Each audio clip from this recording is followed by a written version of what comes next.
Welcome to Dig Deep, the mining podcast. In this podcast, we go deep into mining news, hot topics, and live interviews with mining professionals and leading figures in the mining industry. Introducing your host, Rob Tyson, founder and director of Mining International and Mining International Executive, a leading global mining recruitment and headhunting agency. Hi mining community, welcome back to another episode of the Dig Deep the Mining podcast, and today's guest is Tim Briggs, who is an experienced company advisor and part-time academic focused on the mining industry.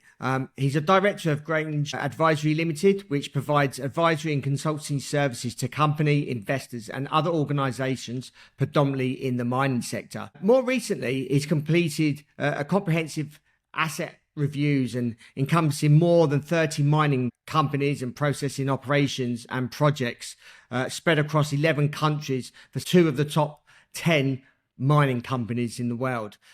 We met recently at the UK Mining Conference down in Cornwall, and Tim, who's a regular listener to the podcast, asked if he could come on the show to discuss his recently released book, Mining, Why It's Essential for a Sustainable Future. So, Tim, welcome to the podcast. How are you doing? Yeah, very well, Rob. Thanks very much for having me on. No worries. As I mentioned, obviously in the brief introduction, we met a few weeks ago at the UK Mining Conference, and you were telling me about your book that was only just recently released last week. So, and you asked if you could come on to the podcast and tell us a little bit about the book, and I suppose a few other things around mining. So before we get into that, I just wonder if you can tell the audience a little bit about yourself, about your career, and what you've done sort of in the mining space. Yeah, for sure. Look, thanks, Rob. Thanks very much for having me, and it's great to be here. I've been hanging around miners, you might say, for almost 3 decades now. Started off in Australia with Deloitte. I was a partner there, looked after a lot of mining companies, moved to London about 13 years ago, and ultimately ran the mining practice for Deloitte here. And as a consequence, just spent a lot of time with miners, visited a lot of mines, got to know them quite, really in quite a lot of depth, and ended up as what we called our global lead client service partner, bit of a mouthful, for Anglo American. And as a consequence, got to know them pretty well. I left the firm in 2020. I'd been with Deloitte for over 30 years, and I thought I don't want to spend my whole life with one firm. So I moved out on my own, and in fact then ended up working back, consulting and advising with a number of mining clients, including Anglo American, and more recently people like Vale and Newmont. It's been great fun, and in the middle of all that, I wrote this book. And it came about because I really felt that there was a lot of, there were a lot of people who just didn't really know much about mining and really didn't understand how important it was. The other thing that I did that's just very important to mention is that I have a part-time Professor of Practice position with the Camborne School of Mines. And that again made me realise how important it is to do all that we can to improve both the image and the understanding of mining, because one of the big issues for all of the world's mining schools is making sure that enough people are actually entering the industry, because without people in mining, there won't be mining. Yeah, certainly. Well, I just want to even give our listeners a short summary of the book, Mining, Why It's Essential for a Sustainable Future. And then I'm going to have a few other questions after that around and about it. Yeah, sure. So the book, Mining, Why It's Essential for a Sustainable Future, it's probably got 3 parts. It firstly talks about why mining is essential for everything, which it truly is. I don't think people realise as they look around that absolutely everything uses the products of mining, metals and minerals. And there are metals and minerals in everything. The only things that don't have metals and minerals in them are things that are grown, like our food. And as we point out in the book, even food production couldn't happen without all the metal in the equipment that plants it, harvests it, processes it, delivers it. Everything has metals and minerals. So that's the first piece. The second piece of the book is really a bit of a mining 101, Rob. It's telling people, well, if it's so important, we better tell you a bit about it. So I go through a bit of a summary of what mining actually is and what's involved and how complicated it can be and how long it takes to develop mines. And then the third piece is the crucial sort of summary of everything, which is where the title comes from. And that is saying, well, contrary to what a lot of people might understand, as we seek to be more sustainable, as we move towards renewable energy and all those things, actually we're going to need even more metal. So moving from traditional energy, let's say, even going back to coal and oil and gas, moving towards a more renewable future, actually needs more metal. So we're going to have to do more mining, not less. And so people really have to appreciate that, understand what it means, and support the mining industry. Because without the mining industry, none of our sort of desire for a sustainable future will be achieved. Why? And I suppose, why did you decide to write the book? And I suppose, was there a trigger moment that you decided, I need to get my thoughts, my research in the past, I need to get all this into some sort of context, and maybe a book is an idea. Just wonder what those trigger points and why you decided to write the book, and also I suppose who is your target audience? Yeah, sure.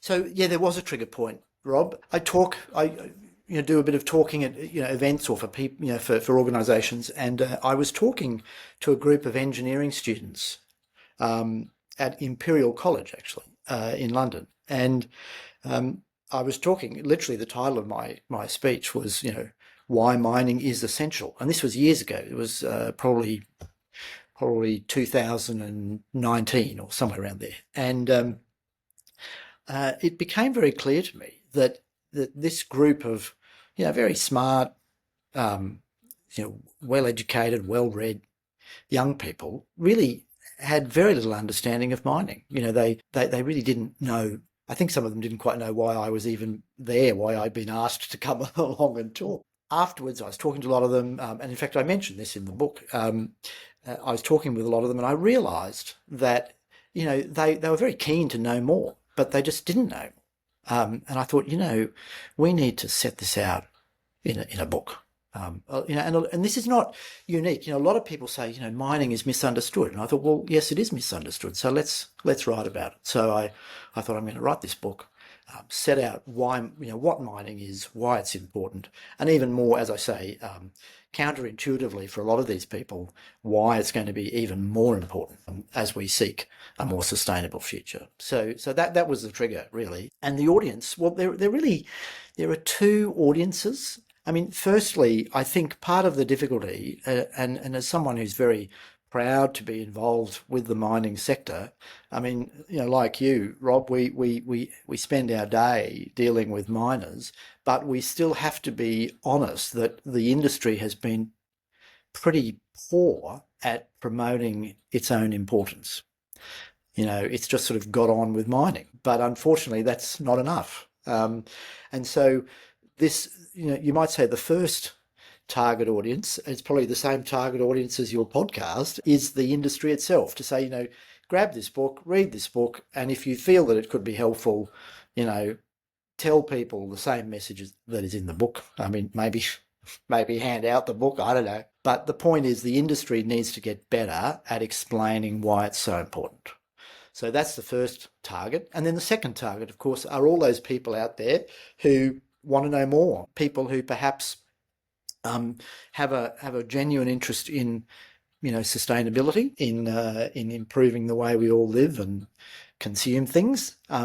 They need to understand that mining is central to what they want to achieve. And so I think that second audience is the let's call it the broader public outside mining, who perhaps don't understand or it hasn't really occurred to them previously how important mining is to them achieving their sustainability objectives.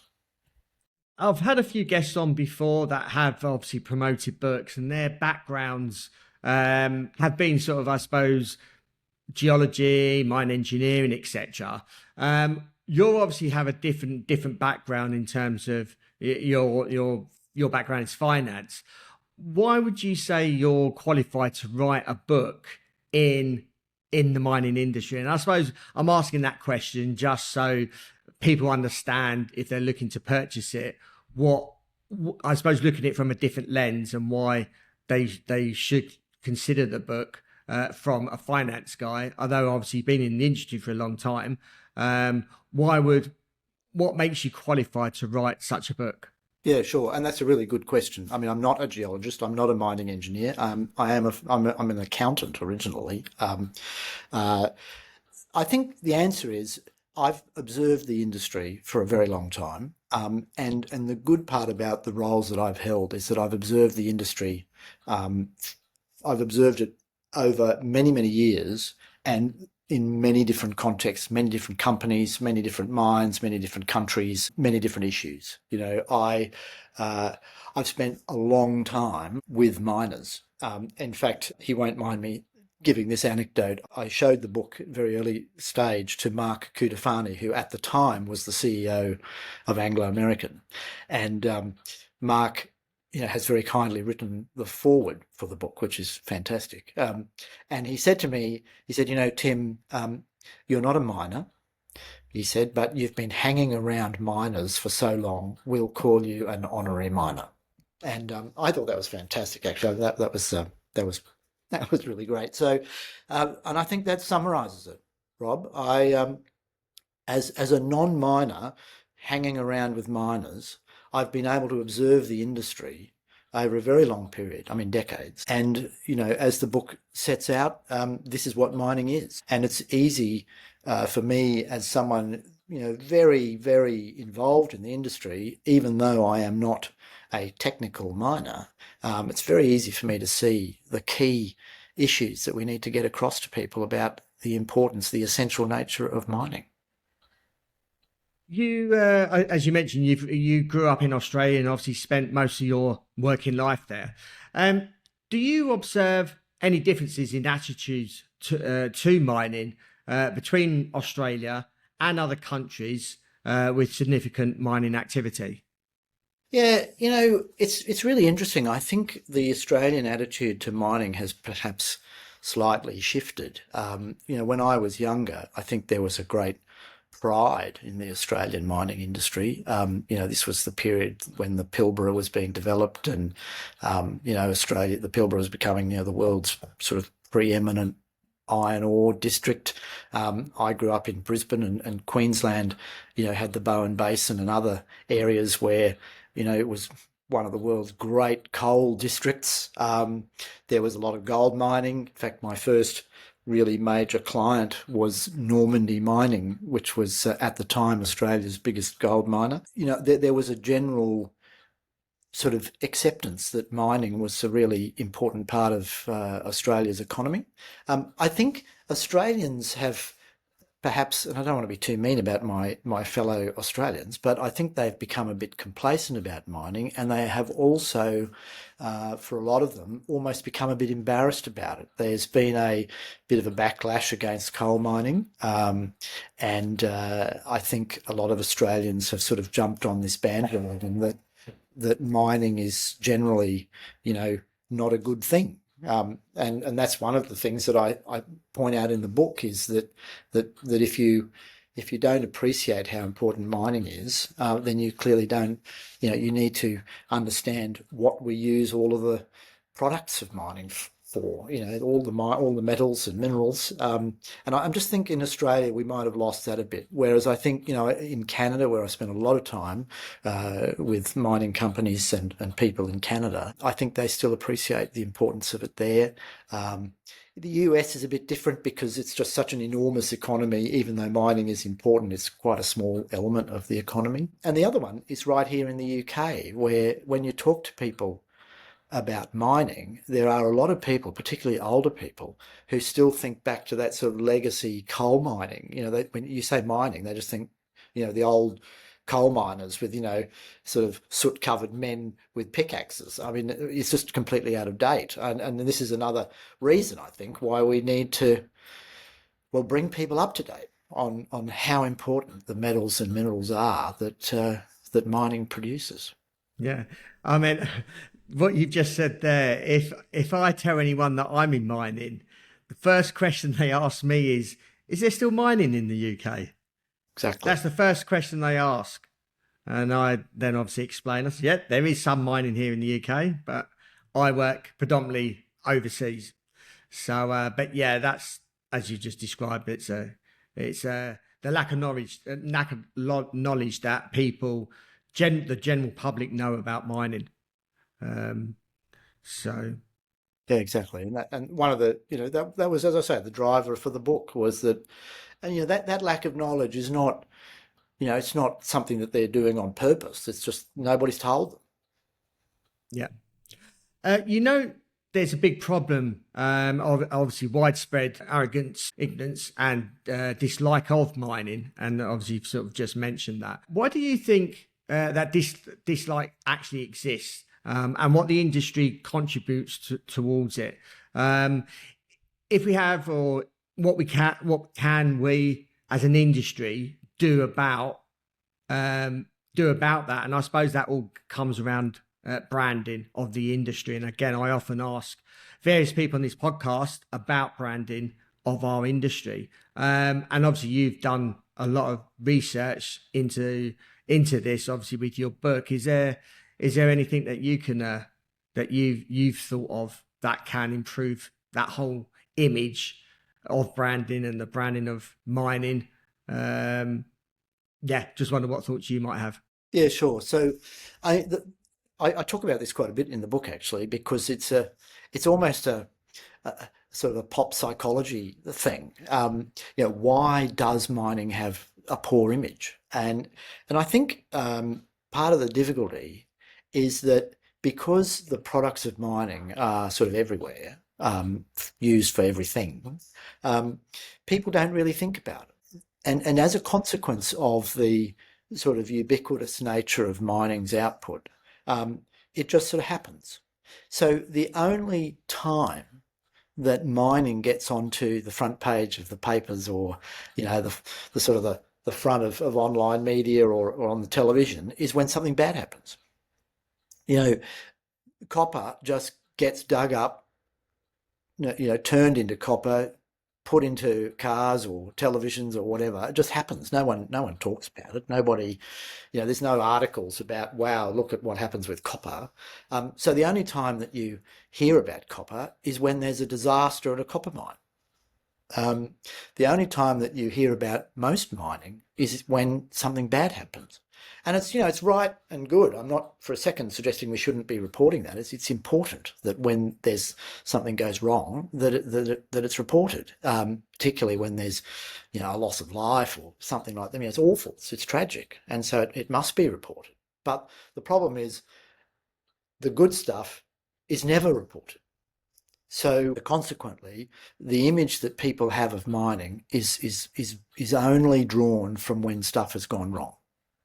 Really. And, as I say in the book, that's not surprising. To quote from it, I try not to do this too much, but, to quote from the book, we shouldn't expect people to wonder where the copper in their television comes from every time they turn on the football. I mean, you turn your television on and it works. Now, the reason it works, among other things, is because it's full of copper.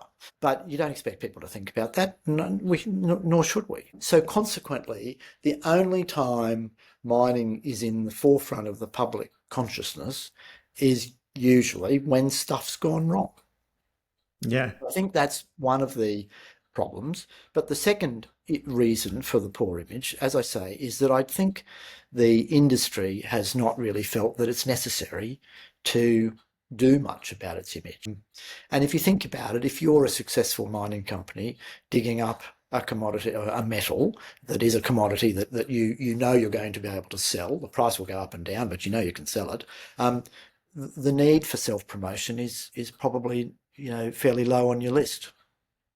So you put all those things together, and I think mining, it has not so much, with most people, it's a poor image, just really has no image. No image turns into poor image when something goes wrong. So what can we do about it, Rob? To come to the second part of your question, I think the industry needs to think more carefully about how it can actually sort of proactively deal with its image. There are bodies like the ICMM who work a lot in the sustainability space, actually, which is fantastic. But as a general sort of, here's mining and this is why you ought to love it, the industry needs to think about how it can do that. And, my book can be a small contribution towards that, but as an industry, we need to get better at explaining to people why we're here, why we're important, and why we need people's support. Yeah, based on what you were just saying, I spoke to someone probably a good six to 9 months ago, I'd say now, and I think they were. I can't remember the actual person, but I think they may have been from a marketing background, and they commented on one of the bigger miners out there when they're actually advertising the company.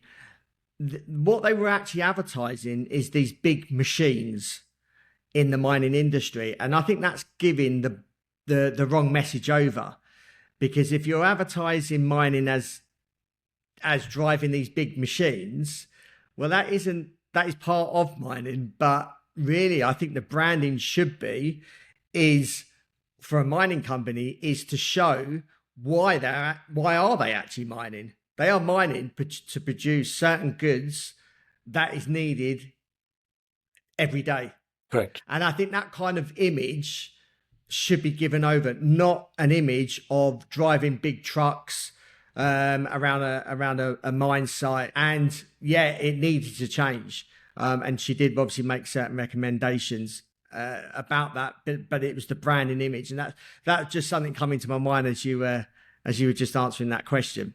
Yeah, that's a really good point. I think we need to be clearer in the image building around what it is we contribute to the world, to society, to everyday life, rather than what we do. We do this. Yeah, we have enormous trucks, enormous shovels, lots of explosions. It's all great fun if you're in the industry. I think people love just the fact that you're moving all this dirt.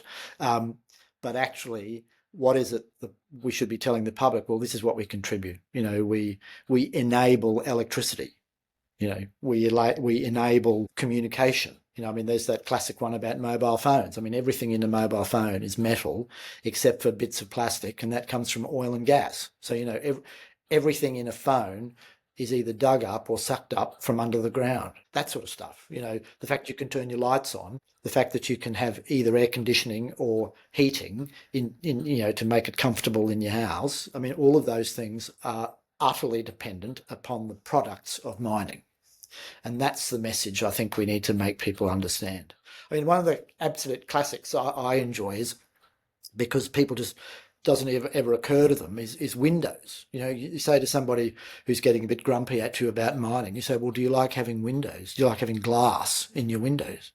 Well, yes. What's that got to do with mining? Well, where do you think glass comes from? Of course, they've got no idea. And you explain that it comes from mineral sand and a few other things, and they go, oh, okay, didn't know that. And in fact, that's usually the response when you talk about anything to do with the products of mining. They go, oh, I didn't know that. Yeah. You mentioned that one of the reasons we need to improve, obviously, the image and the branding of the mining industry is to attract the younger generation and have more people consider mining as a career. How would you say, or what are some of the ways in which we can do that? And I guess there is some ways, because otherwise the younger generation won't be going into mining. So how can we do that, and how can we improve that the younger generation actually consider mining as a career, as opposed to sometimes just falling into mining? Yeah, look, super important. And I see this, with my work with Camborne School of Mines. And it's a real problem across the world. All the major mining schools in the Australia, the US, Canada, here in the UK, have found it harder and harder to attract young people to do particularly mining engineering. Interestingly, geology is still very strong, but mining engineering has been a struggle everywhere, globally. And so I think there's a few things that we can do. It's not just one solution, but the image generally of mining being improved will help because when you're 17 or 18 and you're thinking about what I might do as a career, you don't just do it in a vacuum. You consult people, and you're going to consult people like your parents, your hopefully most importantly, but also teachers, careers advisors, people that you know, and so if those people in turn have a poor view of mining, that's not going to help. And I think particularly probably teachers in high schools, making sure that people like that actually appreciate why mining is important will be very helpful in getting students to decide that they will put that on their form when they're deciding what they might do at university. The other thing though is really helping the industry itself to look at how it can attract people, and then perhaps provide scholarships or bursaries or whatever. Really, encourage even their own workforce, because there are sort of two levels of when we talk about mining. Mining schools which do provide mining engineering or geology degrees. That's very important for the mine managers of the future, the geologists of the future, etc. But we also need to make sure we have enough people who are going in actually, literally at the coalface or whatever. And then perhaps if there are those people from local communities or wherever who have gone into mining, in a sort of a semi-skilled way, and saying, okay, you've clearly got attributes and capabilities. We want to develop you, turn you into a mining engineer to help us develop the mines of the future and to help us run the mining industry of the future. And so we're going to actually give you a scholarship to go to one of these mining schools and become a mining engineer.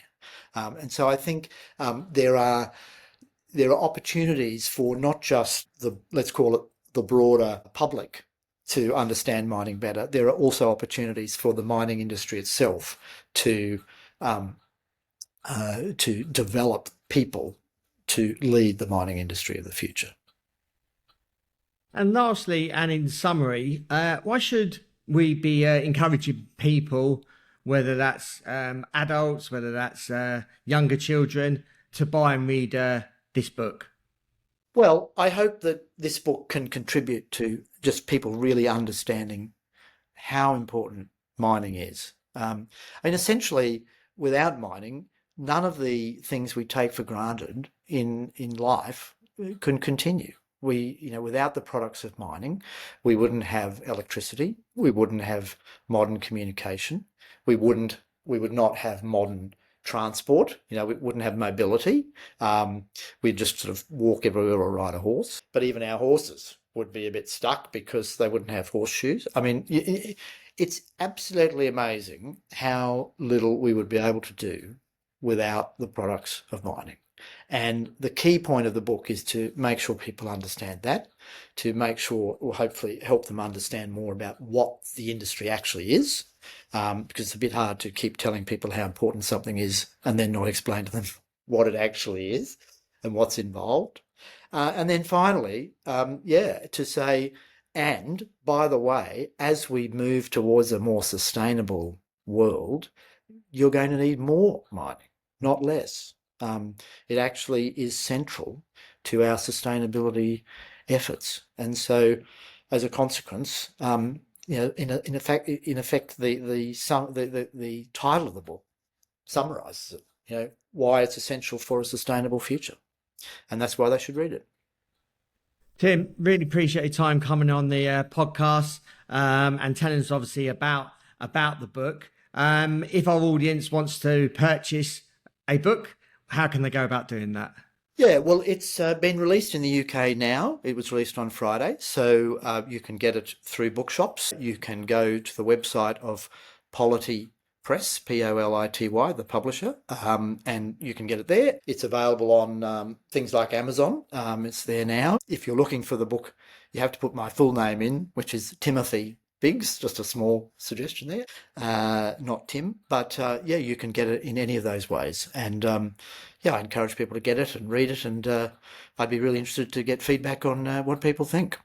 Yes, certainly. We'll include those in the show notes so people can get easy access to purchase the book. So thank you for coming on. Hope the book goes well, and I no doubt it will do. And hopefully a few of our listeners, or quite a few of our listeners, will purchase the book. And it doesn't mean necessarily to purchase it for themselves. They can purchase it for their children, or even purchase it as maybe gifts to others, friends, family that you feel that they don't know much about mining. They know you're in mining, but it's a book that you could give away and say, look, you've always asked me what I do in mining. Here's a book that's going to tell you what I actually do in mining.